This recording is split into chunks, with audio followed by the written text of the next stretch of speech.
Bismillahirrahmanirrahim. Assalamualaikum warahmatullahi wabarakatuh.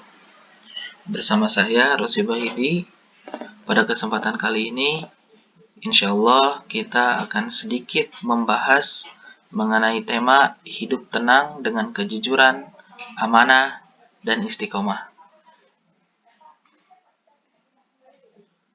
Hal yang pertama yang akan kita bahas yaitu tentang jujur.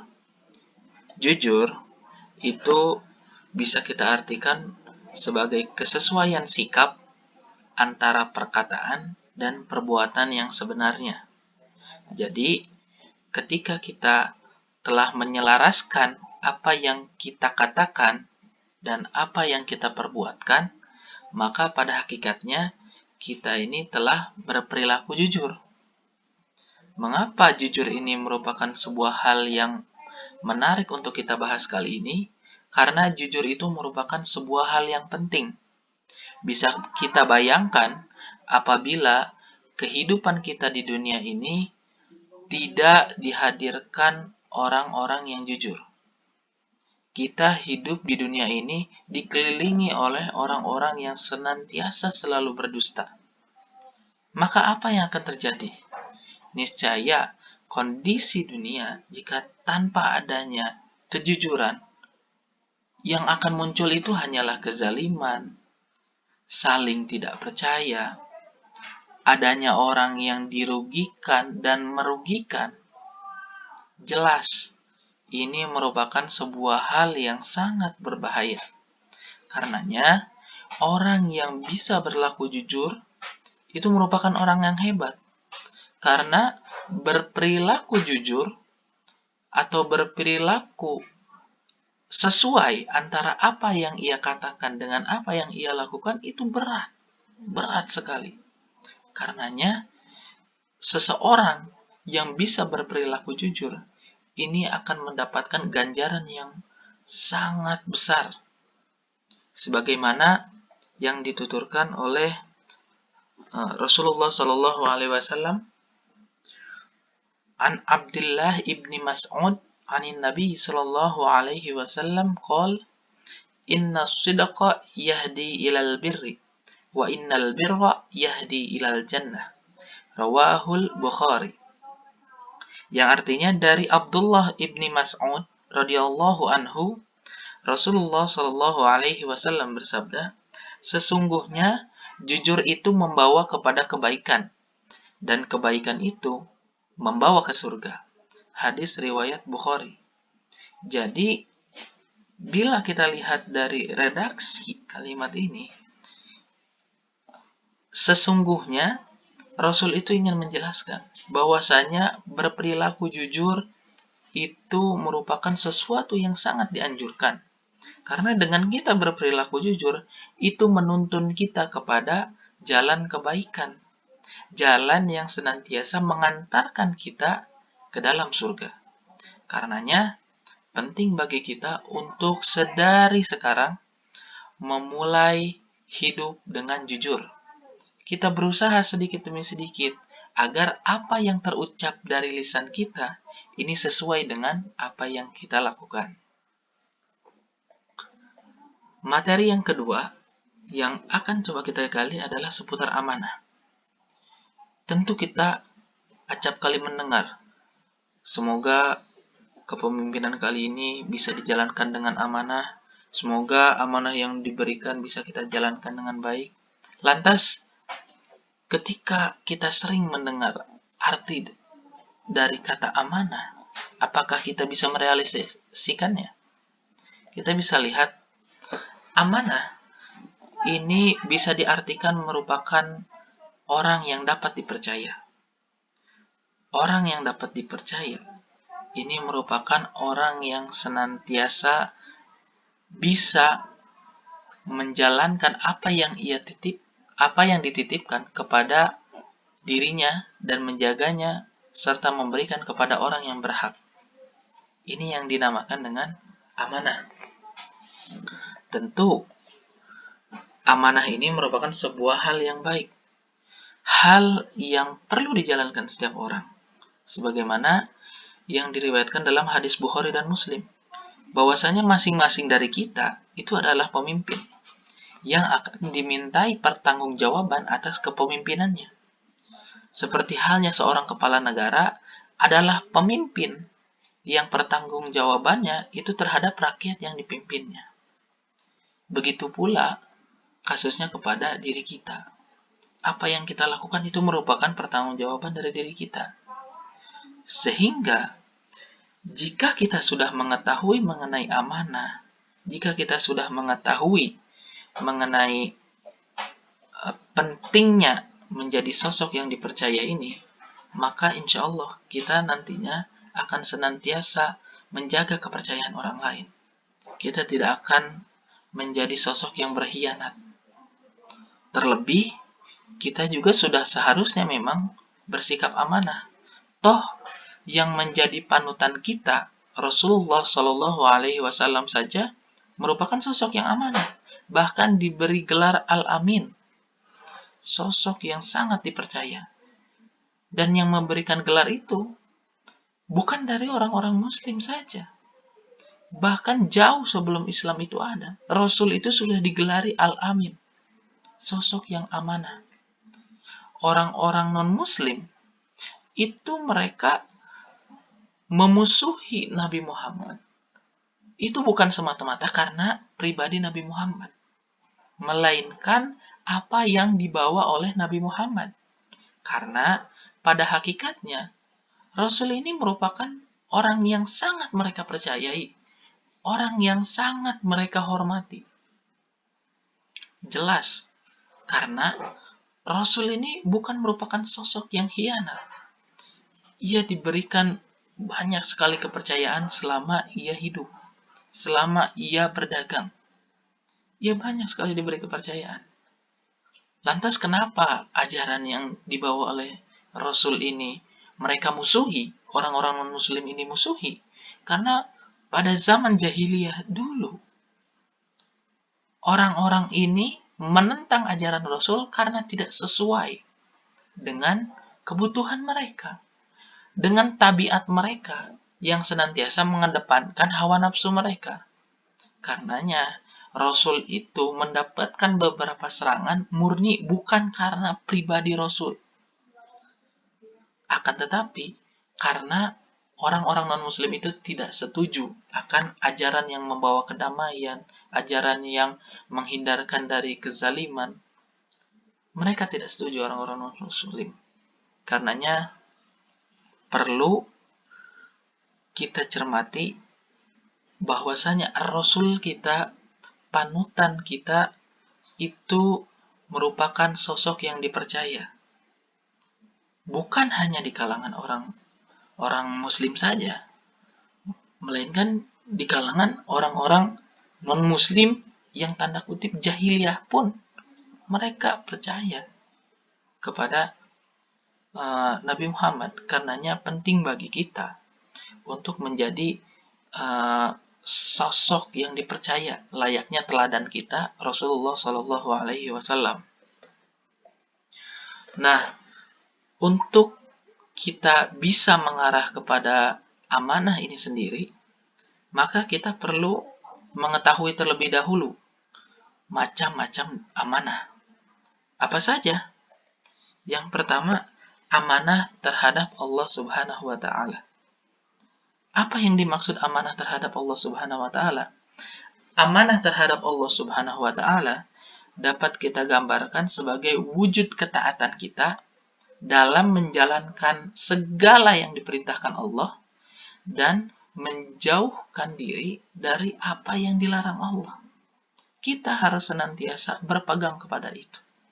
Ketika kita bisa menjalankan segala sesuatu yang diperintahkan Allah, serta mentaati untuk tidak mendekat kepada apa yang dilarang Allah, ini pada hakikatnya kita telah amanah terhadap Allah Subhanahu wa Ta'ala.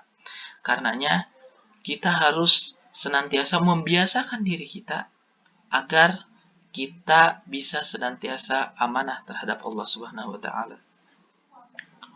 Yang kedua, amanah terhadap sesama manusia. Apa yang dimaksud dengan ini? Amanah terhadap sesama manusia bisa diartikan sebagai keterkaitan antara hak dan kewajiban antar sesama manusia. Ketika kita beramanah kepada sesama manusia, kita menjalankan dua komponen tadi, hak dan kewajiban. Misalnya, ketika atasan meminta kepada bawahannya, "Hai A, tolong kamu bekerjalah semaksimal mungkin." Ketika si A ini mengerjakan tugas dari atasannya, ia telah menunaikan kewajiban untuk menjalankan amanah. Agar apa? Agar ia mendapatkan hak yang ia pinta. Seperti itu. Karenanya, amanah di sini penting untuk dilakukan juga antar sesama manusia. Agar apa? Agar terpenuhinya hak dan kewajiban sehingga tidak terjadi yang namanya sikap saling menzolimi, saling merugikan, dan sebagainya. Itu yang dimaksud dengan amanah terhadap sesama manusia. Lalu yang terakhir adalah amanah terhadap diri sendiri. Ini yang acap kali terlupakan. Amanah terhadap diri sendiri. Membuat rencana agar masa depan ini lebih baik, itu merupakan amanah terhadap diri sendiri. Kita menjaga anggota tubuh kita, kita merawat diri kita, itu merupakan bagian dari amanah terhadap diri sendiri. Karenanya, ketika kita hendak menjalankan amanah yang lebih besar, alangkah baiknya kita bisa beramanah terlebih dahulu kepada diri kita sendiri. Ketika kita bisa beramanah kepada diri kita sendiri, maka insya Allah untuk berada pada jenjang yang lebih tinggi, yang skalanya lebih luas pun kita akan dimudahkan seperti itu. Karena kita sudah terbiasa dengan diri kita sendiri seperti itu. Lalu setelah kita membahas mengenai amanah, hal yang selanjutnya akan kita bahas yaitu mengenai istiqomah. Tentu ketika teman-teman berada pada suatu kajian dan sebagainya, teman-teman kerap mendengar, semoga kita istiqomah, semoga kita istiqomah, berikanlah keistiqomahan dalam diri. Nah, bagi teman-teman yang belum mengetahui dari arti kata istiqomah ini, kita akan lihat istiqomah adalah sikap kukuh pada pendirian dan konsekuen dalam tindakan. Yang bisa kita artikan adalah kita konsisten dalam bertindak pada sesuatu yang baik. Kita konsisten ketika mengerjakan amal-amal baik. Itu yang dinamakan istiqomah.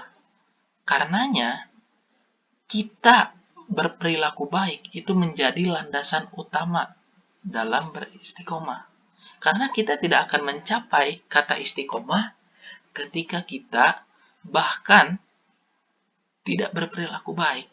Kita akan sulit ketika kita tidak membiasakan diri kita untuk berperilaku baik terlebih dahulu.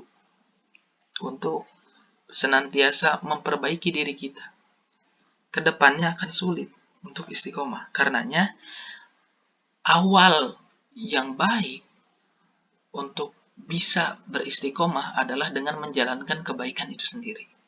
Karena dengan kita menjalankan kebaikan, dengan sendirinya, hati nurani kita akan terus mendorong kepada hal-hal yang baik itu sendiri.